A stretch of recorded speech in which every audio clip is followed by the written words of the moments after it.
Your time now, 5:16. All right. It's so sad, Jed, when we talk about fire danger, because the threat today is the same area, northwest Oklahoma, that has been devastated by wildfires. Yeah, it goes up here this weekend. Those winds really kick in. So, yes, it's all that dormant vegetation above ground. And as we saw on Tuesday, you get those conditions just right, and a fire can start. It's out over in wide open spaces, so it's real difficult for our firefighters. There's valleys and stuff like that that cause problems there, too.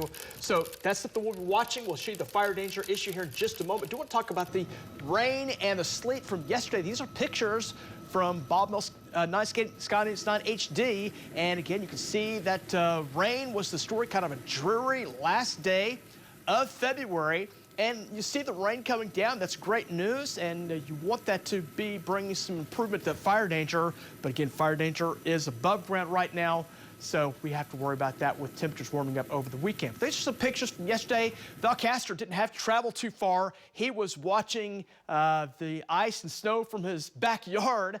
Again, had a little sleet there up in the Stillwater area. These are some shots from Mangum, Travis, sending some of that sleet there. You see some of it there. And really for most of the state that saw that sleet kind of collected in the little ravines on your rooftops. So you had that, and in my backyard, we actually had a little bit of snow coming down. So snow was combining with that sleet. It was mainly sleet, but a few folks saw some snow as well. And again, that system rolled up across Oklahoma here over the weekend, or over the last 24 hours, and that is now up and out of here. Conditions are much improved. Again, had some good rain out of that, but skies have cleared, and that has allowed that fog to kind of settle in. Visibilities have been down to around a mile up in the Clinton area, 2 miles in Hobart, to down around Mangum and Altus, down around Frederick, a little thicker there. And you can see the area shaded in blue.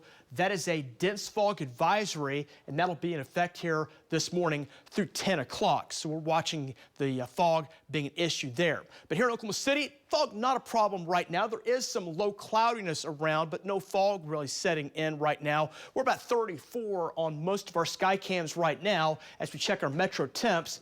30s are the rule right now, 34 in Chickasha to about 38 currently up in Edmond. So we've got a kind of a cold start here this morning around the metro area with wind chills down to the 20s. Your first day of March does feel like wintertime. I know we talk about meteorological spring, but still feeling like wintertime there. Here starting off this morning. Grab a coat. You will need that here this morning. 60s. That's where we'll be here later today, a mild forecast. Normal high is about 58, so we should be pretty close to averages. If you're heading down to the softball game in Norman to check out Love Field, grab a light jacket or a light coat. You'll need that for a while this morning. Afternoon temperatures look pretty good.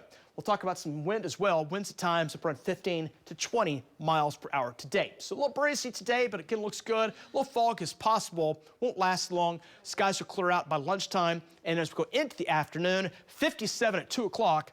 And then 62 by 4 o'clock today. You know, before the rain set in, we got our allergy count, and it still is high. The cedar pollen still was the story yesterday. Hopefully the count we get today will be rain improved, and we'll have that much lower. But cedar pollen has been a big story here the last 2 weeks. 30s across the metro area and across the state. It's a cold morning. Wind chills 20s and 30s. We'll warm it back up. We've got some 60s around right now.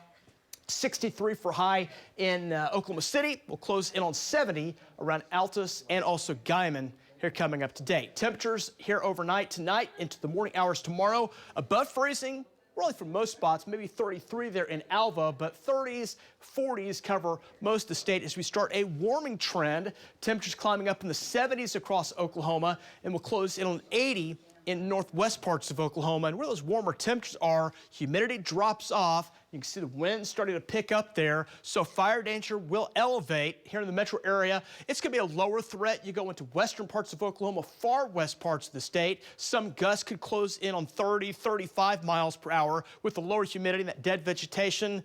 Kind of same areas that had that fire danger on Tuesday will be under the gun again today. So keep your eyes peeled and keep your nose under the gun as well. Make sure it's ready to go to smell for that smoke, because any fires that will form this weekend could be fast-moving fires similar to what we had on Tuesday. Maybe not as bad as that, but something we'll have to monitor here. 70s and 80s on Sunday. That fire danger shifts a bit more down into the state. Much of West Oklahoma under the gun with high to extreme fire danger once again. And the highest days come in Sunday into Monday. They do drop a bit next week. We'll pulse back up again next Friday with some wind, and wind being the main driver on that fire danger. 63 today, 76 tomorrow, and 80 on Sunday. A cold front will cool us off some next week, but looks pretty good. 60s, maybe a few storms by next Thursday.